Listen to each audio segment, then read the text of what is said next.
गरुड़ पुराण के धर्मकांड के प्रेत कल्प में मृत व्यक्ति की ऐसी 3 वस्तुओं के विषय में वर्णन किया गया है जिनका उपयोग कभी नहीं करना चाहिए, अन्यथा भयंकर यातनाएं सहन करनी पड़ती हैं और अनेक प्रकार की हानि होती है। इसलिए प्रत्येक बुद्धिमान व्यक्ति को इन वस्तुओं के विषय में अवश्य जान लेना चाहिए। श्री कृष्ण ने गरुड़ जी को अत्यंत ज्ञानवर्धक जानकारी दी है। इसे सुनने से आपके भी ज्ञान में वृद्धि होगी, इसलिए आप इस वीडियो को पूरा अवश्य देखें, क्योंकि आधा अधूरा ज्ञान घातक होता है। तो चलिए शुरू करते हैं। दोस्तों, एक बार गरुड़ जी, जो भगवान विष्णु के वाहन हैं, वे अपने मन में शंका लेकर भगवान श्री कृष्ण के पास द्वारका में आते हैं। अपने प्रिय वाहन गरुड़ को देखकर भगवान श्री कृष्ण प्रसन्न होकर उनका स्वागत करते हैं और कहते हैं, हे गरुड़, द्वारका में तुम्हारा स्वागत है। तुम्हारे आने से मुझे बड़ी प्रसन्नता हुई है। निस्संदेह तुम्हारे आने का कोई विशेष कारण होगा। बताओ, किस प्रयोजन से तुम यहाँ पधारे हो? गरुड़ जी भगवान को प्रणाम करते हुए कहते हैं, हे प्रभु, आप तो सर्वज्ञ हैं। इस पूरे संसार में कुछ भी आपसे छिपा नहीं है। मैं आपके पास एक शंका लेकर आया हूं, जिसका समाधान केवल आप ही कर सकते हैं। भगवान श्री कृष्ण हंसते हुए कहते हैं, हे पक्षीराज, तुम्हारी जो भी शंका हो, निसंकोच होकर पूछ लो। तुम्हारी हर शंका और समस्या का समाधान करना मेरा कर्तव्य है। गरुड़ जी गंभीर स्वर में कहते हैं, हे प्रभु, मेरा प्रश्न यह है कि जब कोई जीव मृत्यु को प्राप्त होता है, तब वह अपने साथ क्या क्या चीजें लेकर जाता है, और मृत्यु के बाद उस प्राणी से जुड़ी कौन कौन सी वस्तुओं का उपयोग अन्य लोगों को नहीं करना चाहिए? भगवान श्री कृष्ण ने विचारपूर्ण स्वर में कहा, गरुड़, तुम्हारा प्रश्न अत्यंत महत्वपूर्ण है। इस संसार में जो जन्म लेता है, उसकी मृत्यु निश्चित होती है। मनुष्य इस संसार में खाली हाथ अवश्य आता है, किंतु जब उसकी मृत्यु होती है तो वह अपने साथ 5 चीजें लेकर जाता है। और यह भी सत्य है कि जीवित मनुष्य को मरे हुए व्यक्ति की 3 चीजों का उपयोग कभी नहीं करना चाहिए। तुम्हारे इन दोनों प्रश्नों का उत्तर देने से पूर्व मैं एक ब्राह्मण और 5 प्रेतों की कथा सुनाता हूं, जिससे तुम्हारे सभी प्रश्नों का समाधान हो जाएगा। इस कथा को ध्यान से सुनना, क्योंकि इसके माध्यम से मानव जीवन के गूढ़ रहस्यों को समझा जा सकता है। इस कथा का श्रवण करने पर मनुष्य के कोटि कोटि पाप नष्ट होते हैं, इसलिए इस कथा का तुम प्रचार करो। गरुड़ जी ने श्रद्धा से कहा, हे प्रभु, मैं ध्यान पूर्वक आपकी कथा सुनने के लिए तैयार हूँ। कृपया मुझे वह पवित्र कथा सुनाएं। फिर भगवान श्री कृष्ण ने गरुड़ जी को वह कथा सुनानी शुरू की। हे गरुड़, एक समय की बात है, मध्य देश में देव शर्मा नाम का एक गरीब ब्राह्मण रहता था। वह अत्यंत गुणवान और शास्त्रों में पारंगत था। उसने वेद और शास्त्रों का बड़े गहराई से अध्ययन किया हुआ था, किंतु वह अपने ज्ञान का कभी दुरुपयोग नहीं करता था। उसने कभी अपने ज्ञान का उपयोग धन कमाने के लिए नहीं किया। अत्यंत गरीब होकर भी वह भिक्षा मांगकर ही अपना गुजारा चलाता था। फिर एक दिन वह ब्राह्मण वन में तपस्या करने के लिए जाने का विचार करता है। वह ईश्वर का ध्यान करने के उद्देश्य से वन में विचरण करने लगा। ब्राह्मण जिस वन में प्रवेश करता है, उसका नाम विपिन वन था। यह वन अत्यंत भयानक और डरावना था, जिसके बारे में दूर दूर तक लोग चर्चा किया करते थे। इस वन में प्रवेश करने की हिम्मत बहुत कम लोग कर पाते थे, क्योंकि वहां का वातावरण ही भय से भरपूर था। विपिन वन में ऊंचे ऊंचे पेड़ थे, जिनकी शाखाएं इतनी घनी थीं कि सूर्य की किरणें भी नीचे तक नहीं पहुंच पाती थीं। इनमें से कुछ पेड़ प्राचीन काल से खड़े थे, जैसे महावृक्ष, जिनकी विशाल जड़ें जमीन से बाहर निकलकर हर दिशा में फैली हुई थीं। वहां पर वटवृक्ष और अश्वत्थ जैसे वृक्षों की भरमार थी, जो अपने नीचे किसी को भी दबा सकते थे। इस भयंकर वन में मांडव और शमी जैसे पेड़ भी थे, जिनके पास से गुजरते हुए लोगों के रोंगटे खड़े हो जाते थे। इन वृक्षों की शाखाएं मुड़ी तुड़ी और विकृत थीं, और उन पर अक्सर अजीब से जीव लटके रहते थे। वहां उगने वाले पौधे भी डरावने थे। विषकांता और मंजिष्ठा जैसे जहरीले बेलों ने पूरे वन को अपने शिकंजे में लिया हुआ था। जंगल में हर तरफ कंटीली झाड़ियां उगी हुई थीं, जो घुसने वालों को चोट पहुंचाने के लिए तैयार रहती थीं। इस वन में विचरण करने वाले पशु पक्षी भी साधारण नहीं थे। यहाँ काले पंखों वाले उल्लू दिन में भी विचरण करते थे, जिनकी भयानक आवाजें हवा में गूंजती थीं। जंगली भेड़िए अपने शिकार की तलाश में हमेशा घूमते रहते थे और उनकी आंखें अंधकार में चमकती थीं। काले धब्बों वाले तेंदुए और हिंसक भालू भी यहां आम थे। पक्षियों में शकुनी नामक गिद्ध और काली मैना पेड़ों पर बैठे दूर से आए लोगों को आतंकित करते थे। विपिन वन का सारा वातावरण ही अत्यंत रहस्यमय और डरावना था, जहां हर कदम पर मृत्यु का भय मंडराता रहता था। और चलते चलते वह एक अत्यंत प्राचीन वृक्ष के पास पहुंच जाता है। वह देखता है कि उस वृक्ष के नीचे 5 पिशाच खड़े हुए हैं। वे सभी पिशाच उस जंगल से गुजरने वाले मनुष्यों का भक्षण करते थे। कोई भी मनुष्य उस मार्ग से जाता तो वे उसे पकड़कर खा लिया करते थे। पिशाच होने के कारण उनके अंदर धर्म का कोई अंश नहीं था। वे अत्यंत पापी और दुराचारी थे। वे किसी पर भी कभी दया नहीं करते थे। जब वह ब्राह्मण उस वृक्ष के पास आता है तो वे पिशाच एक दूसरे से कहने लगते हैं, अरे वाह, देखो भाई, हमारे लिए आज ताजा ताजा भोजन आ रहा है। सबसे पहले मैं ही इस ब्राह्मण को खाऊंगा। इसका मांस तो कितना स्वादिष्ट होगा। यह ब्राह्मण केवल सात्विक भोजन ग्रहण करता होगा, इसलिए इसके शरीर में किसी भी प्रकार के रोग नहीं होंगे, कोई कीड़े और कृमि भी नहीं होंगे। इसका मांस खाने में बड़ा आनंद आएगा। हाँ हाँ हाँ हाँ। दूसरा पिशाच कहता है, इस ब्राह्मण का भक्षण तो मैं ही करूंगा। आज कई दिनों के पश्चात शिकार हाथ लगा है। इस प्रकार से वे पिशाच उस ब्राह्मण को खाने के लिए आगे आते हैं। लेकिन जब वह ब्राह्मण उन पिशाचों को देखता है तो वह बिल्कुल भी भयभीत नहीं होता है। वह ब्राह्मण भगवान विष्णु का परम भक्त था और वह हर समय श्री हरि का नाम जपता रहता था, इसलिए उसे किसी से भी कोई भय नहीं लगता था। उन पिशाचों को देखकर भी ब्राह्मण भयभीत नहीं हुआ और उन पिशाचों की ओर देखते हुए उन्हें प्रणाम करने लगता है और कहता है, हे पिशाचों, तुम्हें नमस्कार है। उस ब्राह्मण का ऐसा विचित्र व्यवहार देखकर पिशाच हैरान हो जाते हैं। विष्णु भक्त ब्राह्मण के सानिध्य से उनके अंदर से हिंसा का भाव नष्ट हो जाता है और वे आश्चर्यचकित होकर उस ब्राह्मण की ओर देखते हैं और उस ब्राह्मण से कहने लगते हैं, हे महात्मा, आप कौन हैं और इस वन में अकेले क्यों भटक रहे हैं? हम पिशाचों को देखकर भी आपको जरा सा भी भय नहीं लगा। बड़े बड़े शूरवीर योद्धा भी हम पिशाचों को देखकर थर थर कांपने लगते हैं, हमें देखकर डरकर भागने लगते हैं, किंतु आपके मन में किसी भी प्रकार का भय दिखाई नहीं पड़ रहा है।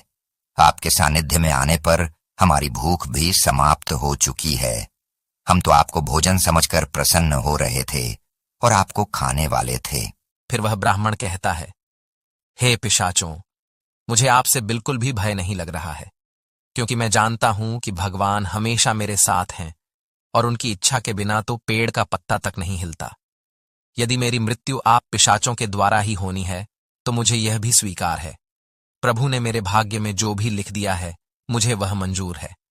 यदि मुझे खाने से आपकी तृप्ति होती है तो मैं इसे मेरा सौभाग्य समझूंगा। इस संसार के प्रत्येक प्राणी को सुख प्रदान करना, उनकी तृप्ति करना ही प्रत्येक मनुष्य का कर्तव्य है। पिशाच भी ईश्वर द्वारा ही बनाए हुए हैं, इसलिए मैं आपकी निंदा भला कैसे कर सकता हूं। ब्राह्मण के ऐसे वचन सुनकर वे सभी पिशाच आश्चर्यचकित हो जाते हैं और उस ब्राह्मण से कहने लगते हैं, हे ब्राह्मण देवता, आपके वचन अत्यंत सुंदर हैं, जिन्हें सुनकर ही हमारी तृप्ति हुई है। हम आपका भक्षण नहीं करेंगे। कृपया आप हमें बताइए कि आप कौन हैं और किस कारण से आप इस वन में भटक रहे हैं। वह ब्राह्मण कहता है, हे पिशाचों, मेरा नाम देवशर्मा है और मैं प्रभु की भक्ति करने के लिए इस वन में उचित स्थान खोज रहा था, किंतु आपको देखकर लगता है कि आप बहुत कष्ट में हैं। मुझे बताइए कि किस कारण से आपको पिशाच बनना पड़ा।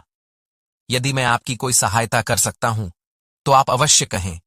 मैं अपने सामर्थ्य के अनुसार आपकी जो भी हो सके मदद अवश्य करूंगा।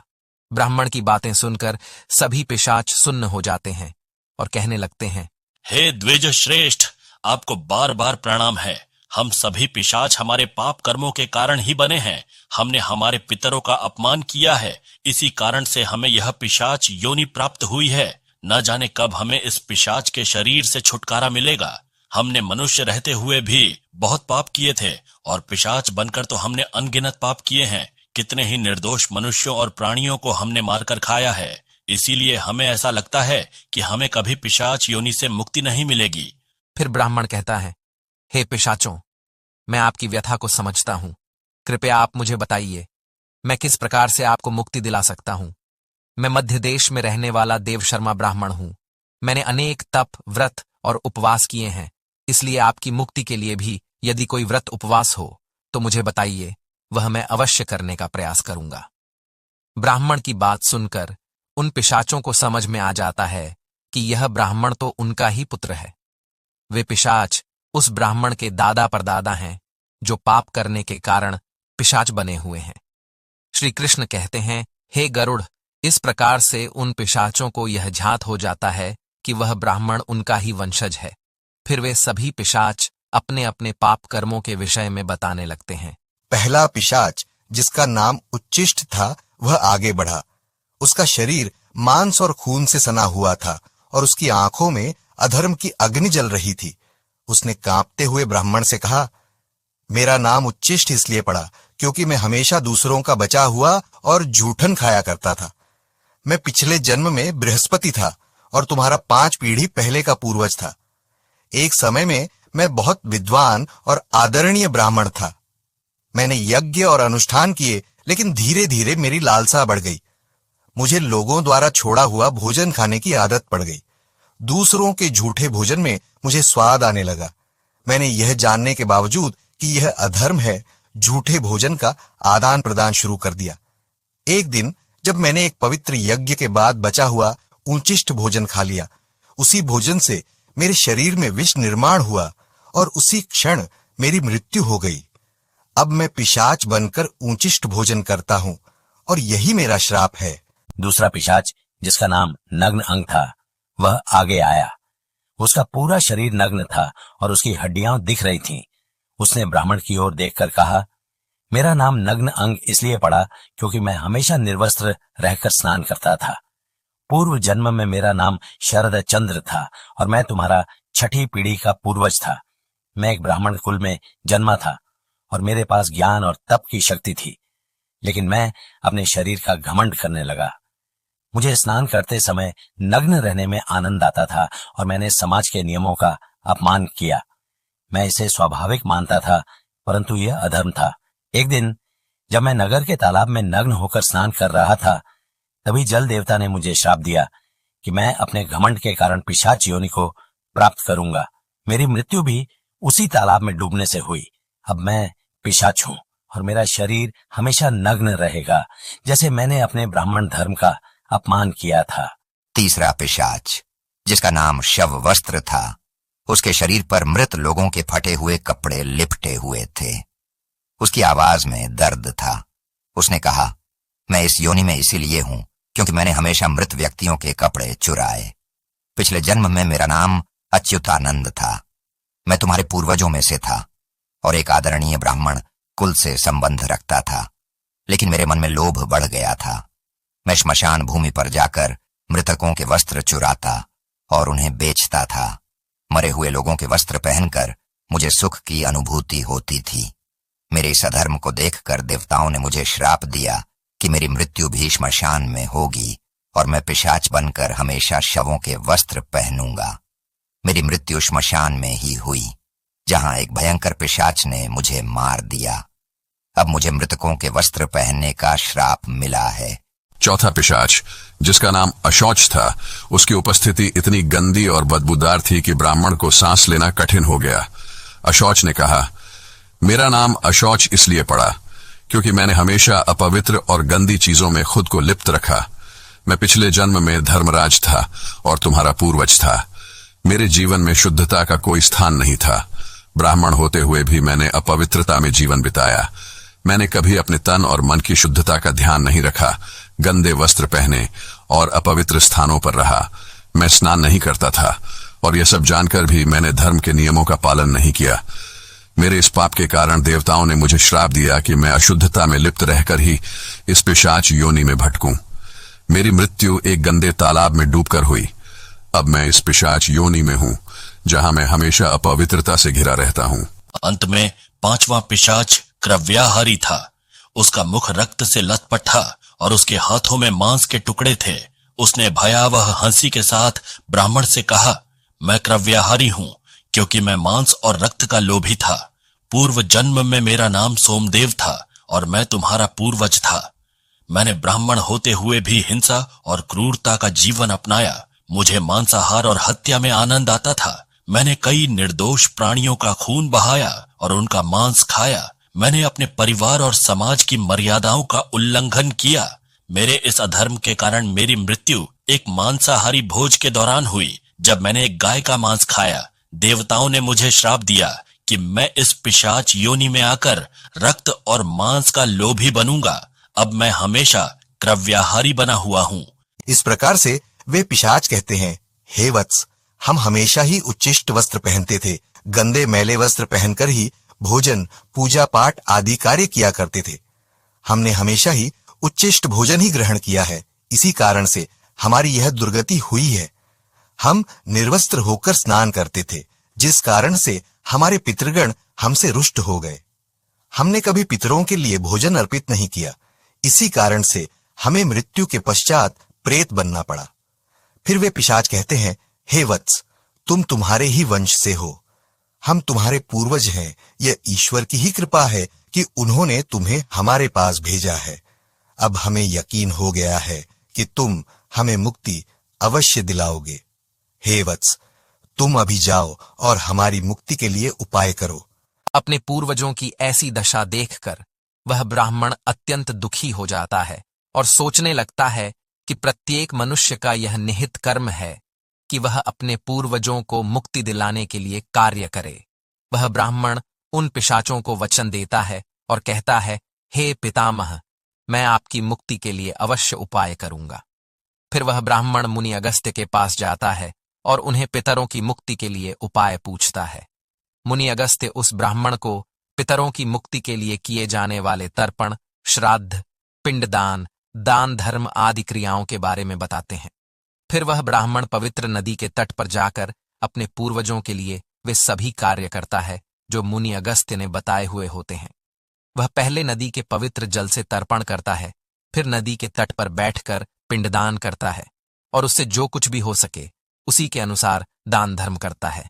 इस प्रकार से उस ब्राह्मण के द्वारा तर्पण और दान धर्म करने से वे सभी पिशाच मुक्त हो जाते हैं और स्वर्ग की ओर जाने लगते हैं। फिर श्री कृष्ण गरुड़ से कहते हैं, हे गरुड़, इसीलिए मनुष्य को कभी उच्चिष्ट वस्त्र नहीं पहनने चाहिए, अर्थात गंदे और मैले कपड़े नहीं पहनने चाहिए। कभी उच्चिष्ट भोजन ग्रहण नहीं करना चाहिए।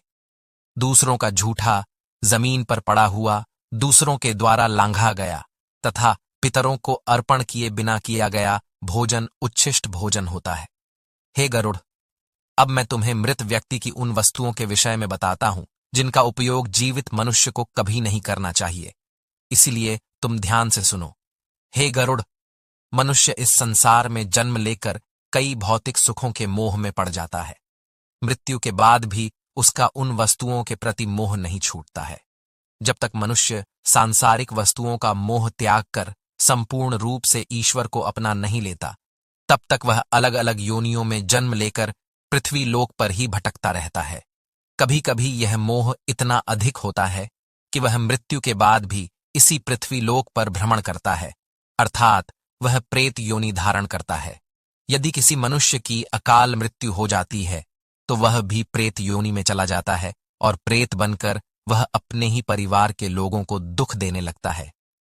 कई बार मनुष्य अपने मृत परिजनों की वस्तुओं को उनकी याद में अपने पास रख लेते हैं या उनकी वस्तुओं का उपयोग भी करने लग जाते हैं। लेकिन मनुष्य को मृत व्यक्ति की कुछ वस्तुओं का उपयोग कभी नहीं करना चाहिए, क्योंकि इन वस्तुओं के साथ उस मृत व्यक्ति की ऊर्जा जुड़ी हुई होती है।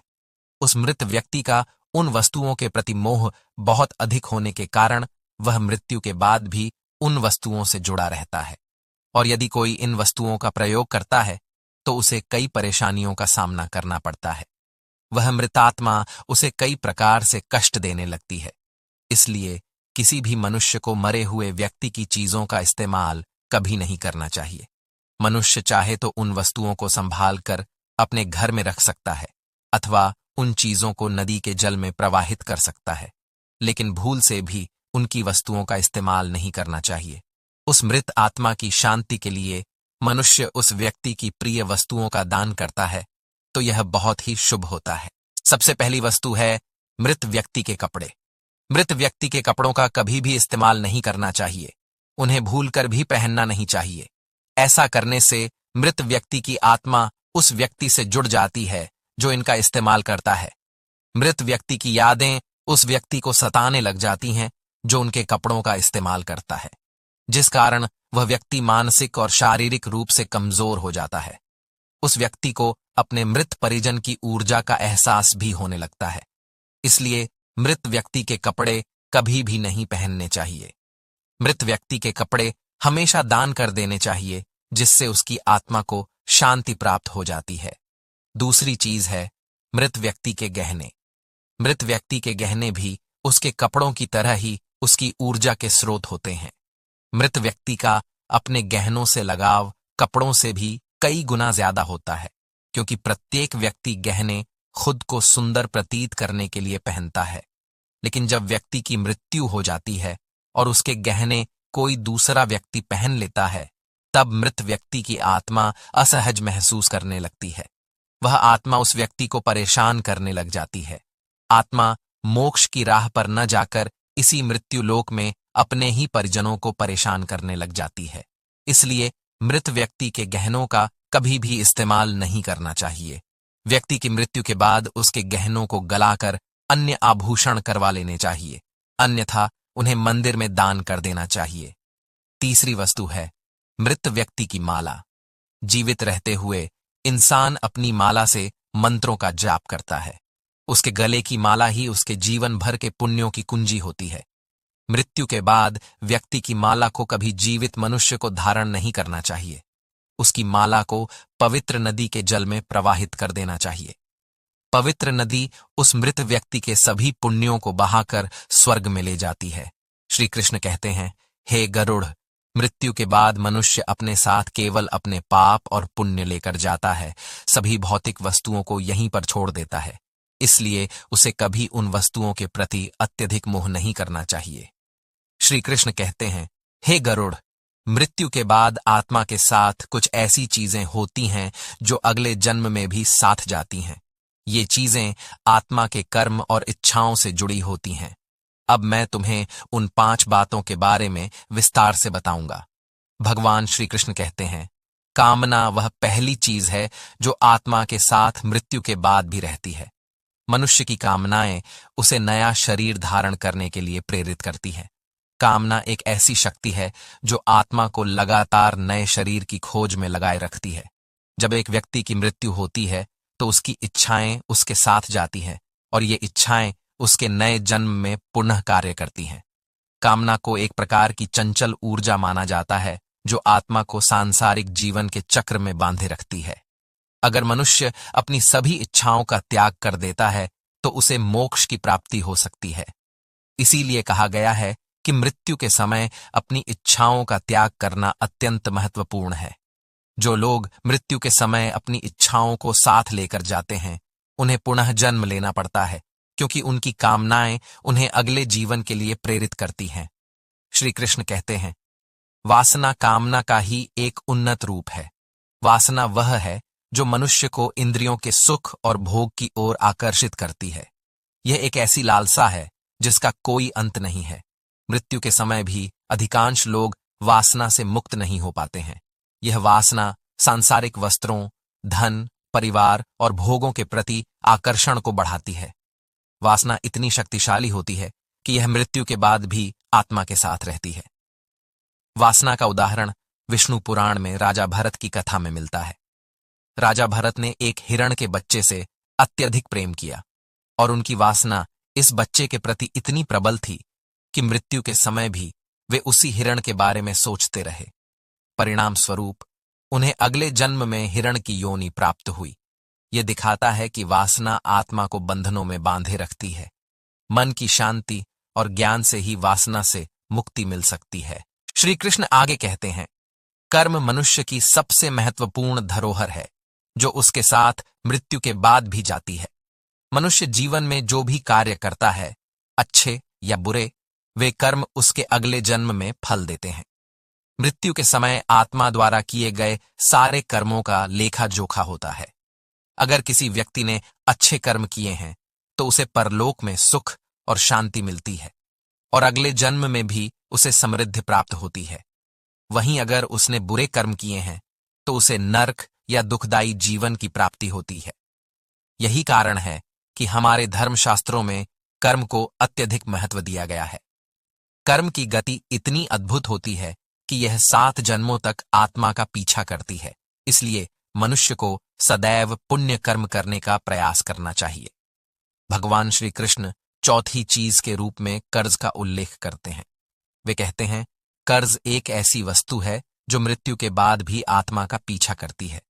यदि कोई व्यक्ति जीवन में किसी से आड़ लेता है और उसे चुकाए बिना मर जाता है तो वह कर्ज अगले जन्म में भी उसके साथ रहता है। कर्ज आत्मा पर एक प्रकार का बंधन बनाता है और जब तक यह चुकाया नहीं जाता आत्मा इससे मुक्त नहीं हो सकती। मृत्यु के बाद उस आत्मा को परलोक में कर्ज चुकाने के लिए भी दंड दिया जा सकता है। पुनर्जन्म में कर्ज के कारण व्यक्ति को शारीरिक या मानसिक कष्ट झेलना पड़ सकता है। इसीलिए धर्मशास्त्रों में कहा गया है कि जीवन में लिए गए सभी आरणों को चुकाकर ही मृत्यु की ओर बढ़ना चाहिए, ताकि आत्मा अगले जन्म में इस बोझ से मुक्त हो सके। अंत में भगवान श्री कृष्ण गरुड़ जी को भक्ति का महत्व बताते हैं। वे कहते हैं, भक्ति वह पवित्र मार्ग है जो आत्मा को ईश्वर से जोड़ता है। जो व्यक्ति सच्चे मन से भगवान की आराधना करता है उसकी आत्मा मृत्यु के बाद भी उस भक्ति का फल प्राप्त करती है। भक्ति ही वह शक्ति है जो आत्मा को जन्म मरण के चक्र से मुक्त कर सकती है और उसे मोक्ष की प्राप्ति दिला सकती है।